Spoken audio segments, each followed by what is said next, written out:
feel nauseous, believe me. Never had a lot of shit come easy. Had to work hard, struggle just to be me.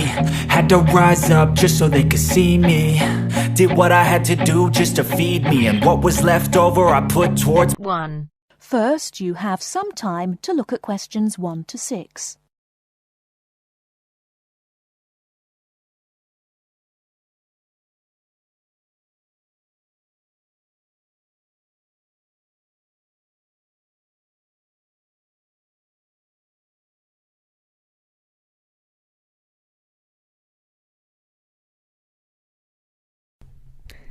Good morning, Towers Car Insurance. How can I help you? Hello, I was wondering if you could give me a quote for my car, please. I'd like to insure it for a period of 12 months. Certainly. I need to take down a few details first of all. Can I have your name, please? Certainly, it's James Bartolo. Sorry, can you say that again, please? Sure, James Bartolo. That's Bartolo. OK, thanks. And your date of birth? It's the 1st of the 8th, 1973. Great. And can you give me your address, please? Sure, it's 146 Eastern Road, Chester. Fabulous. Now, is the insurance for just yourself? No, actually my wife drives the car too. Her name is Alice Jackson and her date of birth is the 23rd of the 4th, 1968. That's OK. I just need to write yes or no, and the make and model of the car you wish to insure. It's a 1998 Ford Laser. OK. And do you have any idea of the value of the car? Yes, it's around £4,000. I only bought it about a week ago. Before you hear the rest of the conversation, you have some time to look at questions 7 to 10.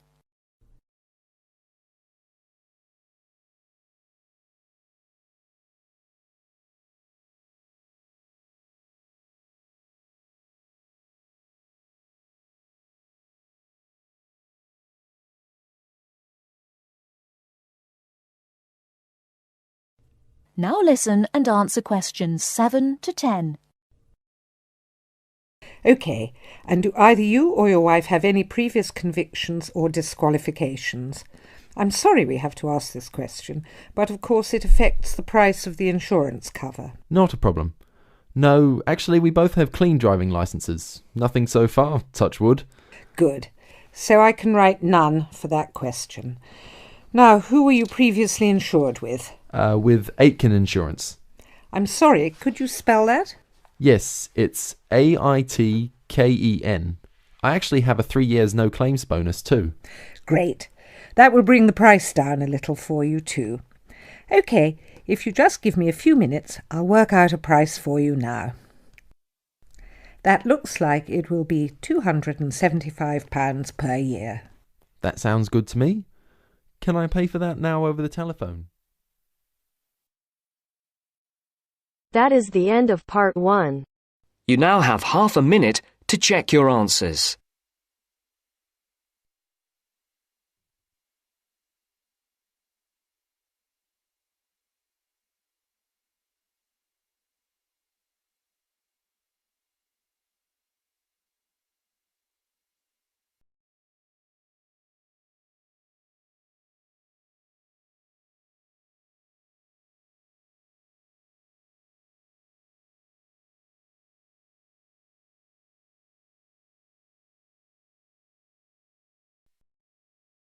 Now turns to part 2. Part 2. You will hear a recorded message giving information about an area where tourists can visit to taste local food. First, you will have some time to look at questions 11 to 13.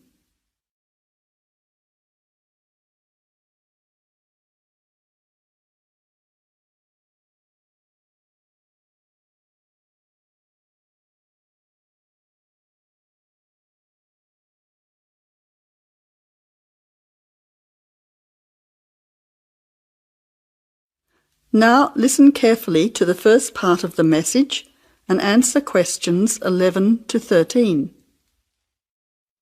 Welcome to the tourist information line for the Valley Food Trail. Here you will find many local food products for you to sample and buy. It is possible for you to spend as much or as little time as you want, but I suggest that you allow a full day for touring this area. Of course, there are many half-day tours available for those of you short on time. Now, it's quite a large area and stretches from Brookville to Ford Hill. For those of you unfamiliar with the area, that means that it is 10 kilometres to 35 kilometres from the city centre, or by car 15 minutes to the closest point, continuing to 55 minutes at its furthest point from the CBD. Of course, apart from food, there are many other places of interest in this area, including cafes and restaurants and galleries and studios. But I wouldn't recommend you go here to see parks and gardens.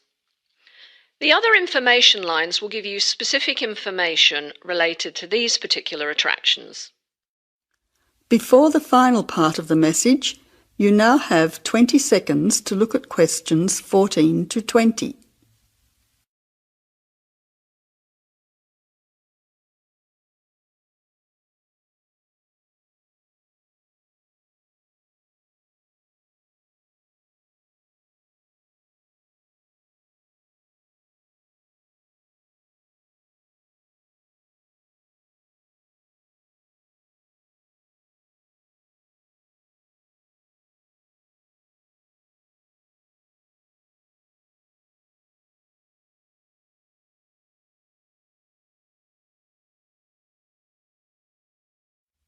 Now answer questions 14 to 20. But let's go back to food. If we begin in Brookville and head north towards Upper Valley in a clockwise direction, passing West Valley on West Road, we cross over Coast Road to come to our first place of interest, Magic Coffee.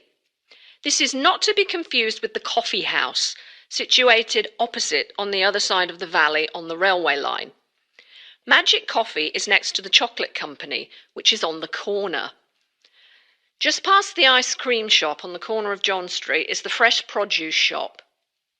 A little further north we have reached Ford Hill, where we can start our drive southwards along Great Northern Highway following the railway line.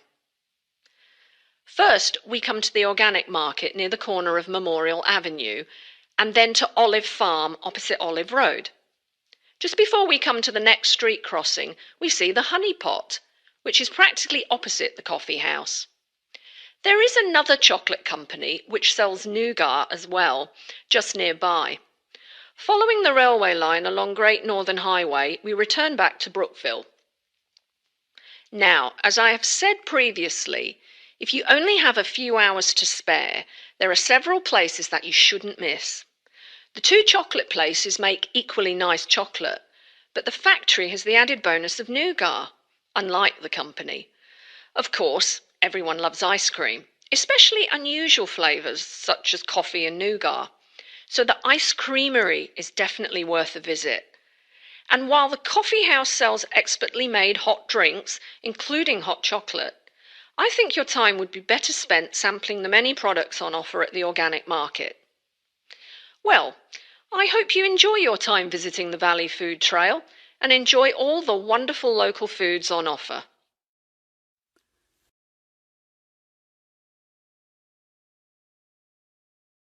That is the end of part 2. You now have half a minute to check your answers.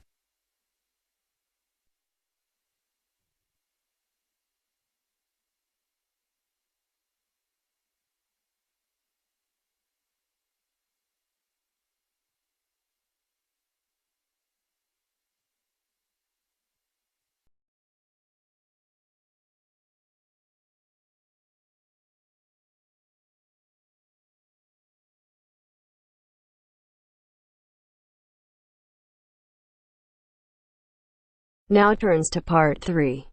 Part 3. You are going to hear the rest of the talk about family history. First, you have some time to look at questions 21 to 25.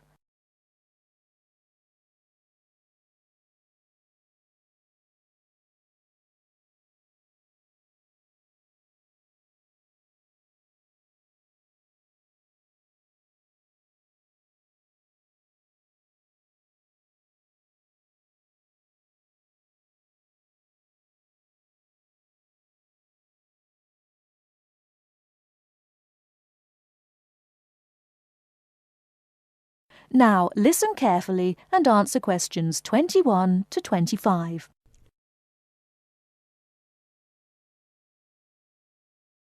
So, that's a few ideas about getting information, but what about methods of recording it?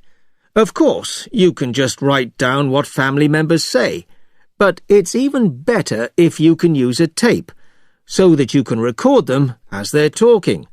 Then you don't have to worry too much about making mistakes. You'll always be able to listen to it again. But whatever method you do use to record information, remember that it's very important to make a note of exactly how you got it. So, if you are using tape, always start the recording by saying the date and the place, as well as the name of the person you're interviewing. So, apart from people's memories, where else can you find information? Well, there are all sorts of documents, and they can be extremely useful. People keep lots of kinds of documents in the home, like photos or letters or diaries or birth certificates. And some people keep things from newspapers, like obituaries.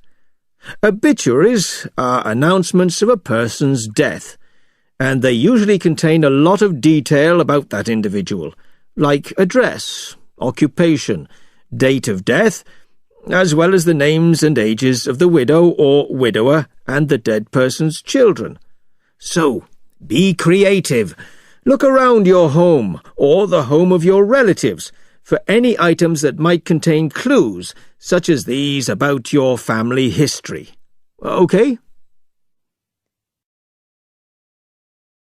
Before you hear the rest of the talk, you have some time to look at questions 26 to 30.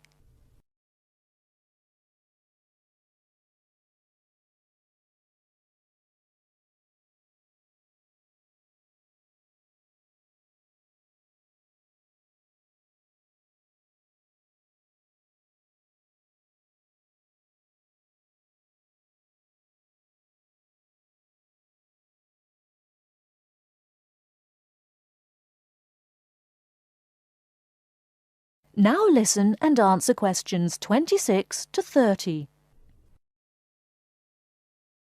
Now, you'll find that you'll collect a lot of information, so you'll need to record it in an organised way.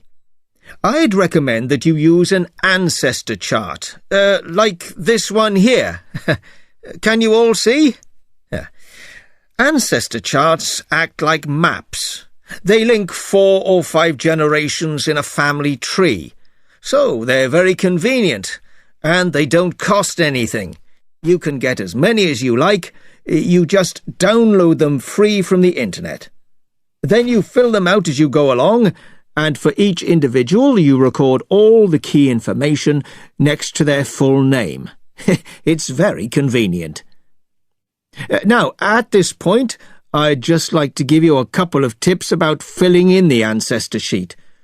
First of all, I'd advise you to use pencil, at least until you have definite evidence for the information you're recording. Secondly, as well as recording official names, I mean given names, it's worth writing any nicknames down. You know, these are the short names that people call you when they know you very well. And you can show them by using quotation marks. That's ancestor charts, then. They really do save a lot of work. Now, before I show you how to go about confirming the information you've collected... That is the end of part 3. You now have half a minute to check your answers.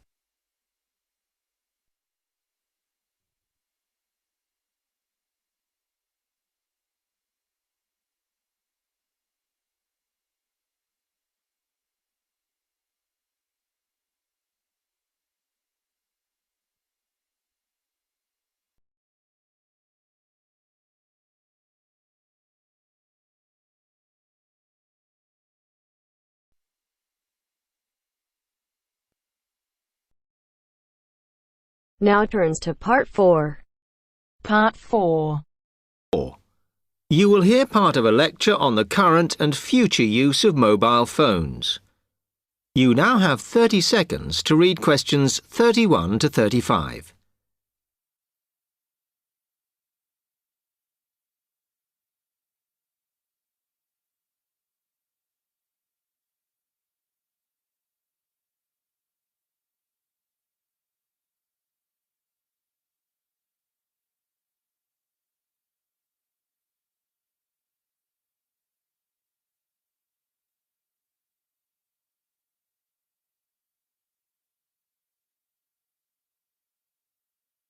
Okay, now today we're looking at changes in communication, and specifically changes that have just happened or are likely to happen in the next few years. Key to this is the mobile phone, which is increasingly being seen as an all-purpose system rather than just a phone. If you only use your phone for texting and making calls now, you will be amazed at how you'll be using it in the future. The technology has been developed for a range of other uses. For example, phones could be used so that if you are meeting someone and they get lost, you could send them a map of your location to help them. This will save all those complicated explanations over the phone and our poor friends or colleagues trying to drive and find out where they are at the same time. And if you get bored waiting, or if you're traveling, for example, you will soon be able to see TV news on your phone as it is actually being broadcast. This means that you won't have to miss any of your favorites if you were away for a few days. Most people have got used to texting now, and young people send pictures to each other. But what is exciting is the possibility of putting music with them before you send them. And it's not all frivolous. Phones are going to become even more critical in business and education. Some recent developments have a highly practical usage. So, for example, as lecturers, we will be able to send everybody a text to let them know if lectures have been cancelled. And the new phones could have a further use in education, as well as business, as they will enable us to go to any destination, such as when we are doing a field trip, for instance, and from there to send data directly to a computer so that we can access it when we get home. This means we will no longer be limited by what the phone can store. You now have 30 seconds to read questions 36 to 40.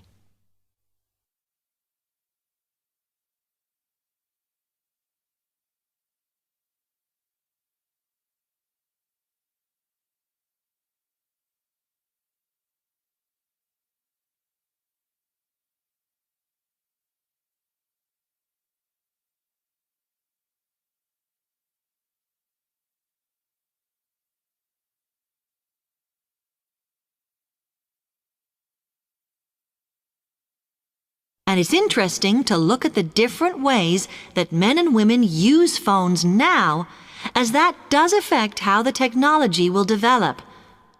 Some research has been done on how people use phones, and some of the results are surprising. One of the increasing usages of mobile phones is to get all sorts of data, such as phone numbers, the weather, train times, etc.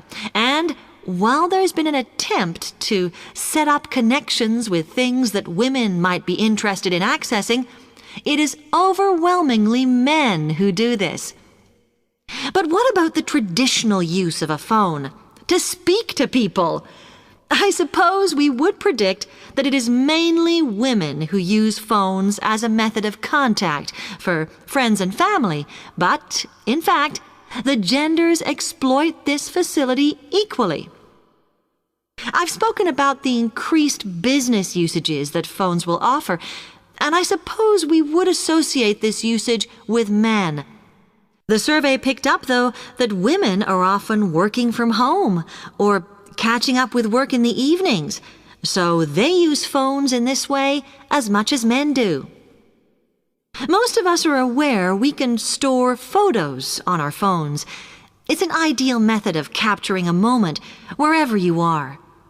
Women tend to be the group that keep photos on their phones, but it seems that men use their phones to actually take pictures much more than women do. And of course, all this knowledge affects the marketing that the companies will do in order to sell the phone.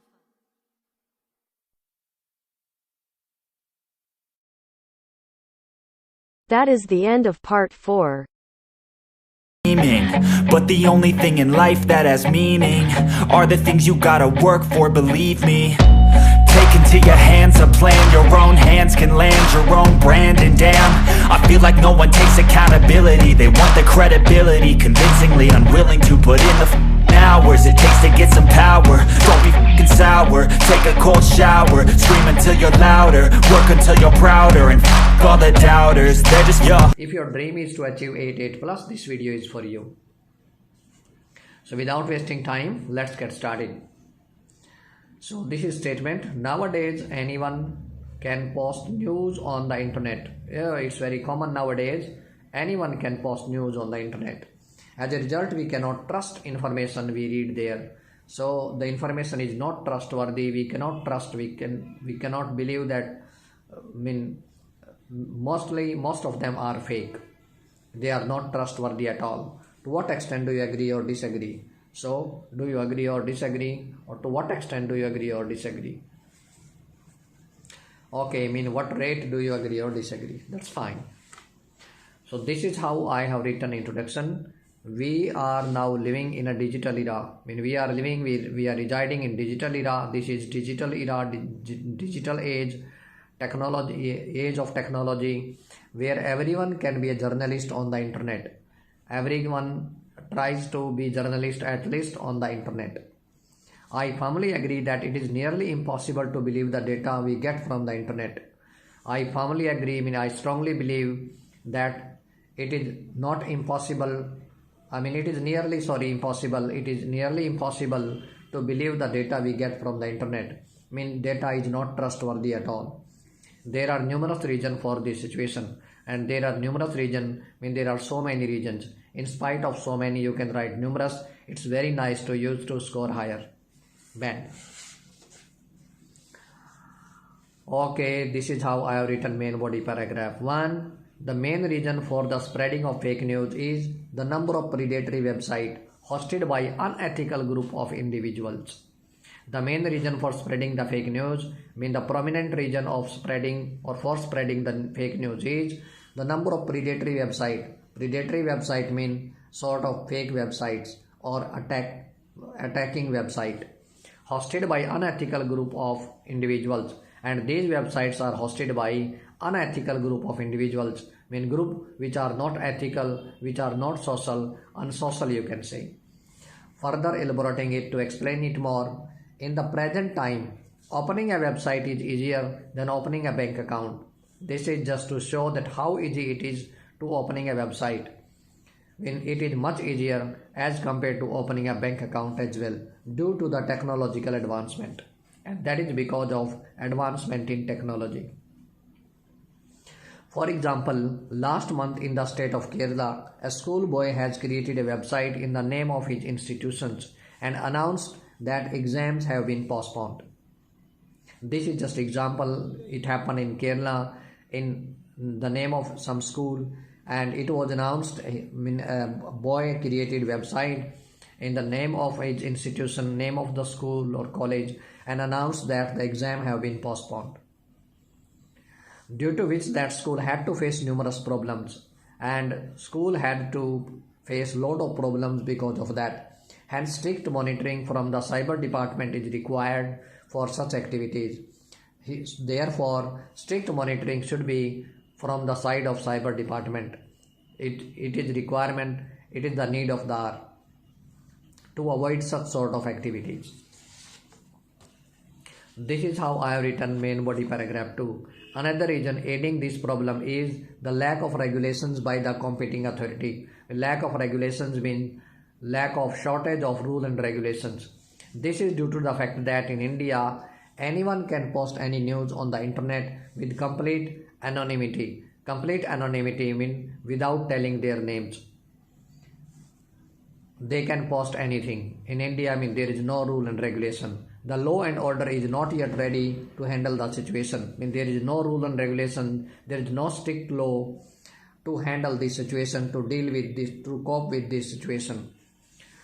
There are several cases reported in the mainstream media, where many online culprits have been granted bail due to the lack of proper cyber policies. There are several cases reported in the mainstream media where many online culprits mean guilty, or the people who commit crimes or some illegal, they do something illegal, have been granted bail. They have been granted bail. It is easy to grant bail to these kind of people as well, due to the lack of proper cyber policies, because we don't have foolproof cyber policies. Henceforth, governments are seeking help internationally to tackle the situation more efficiently. Therefore, government is seeking help. They need to take help internationally so that the situation can be handled properly or efficiently.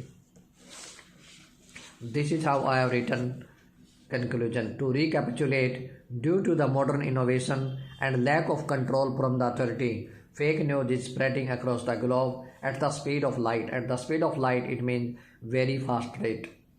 And it is impossible for an individual to believe the information one receives.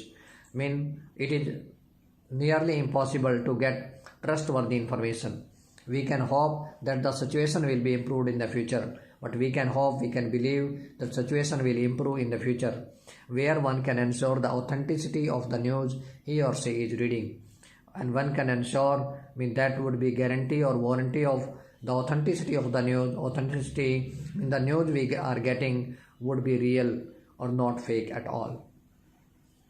So this is how you can write very nice, relevant ideas, effective essay. Hopefully this would be really helpful for you. Thank you so much. This is the end of the video, but don't forget to subscribe our channel, like, comment, and please press the bell icon so that you can get notification of every new video. Bye bye for now. See you in my next lesson.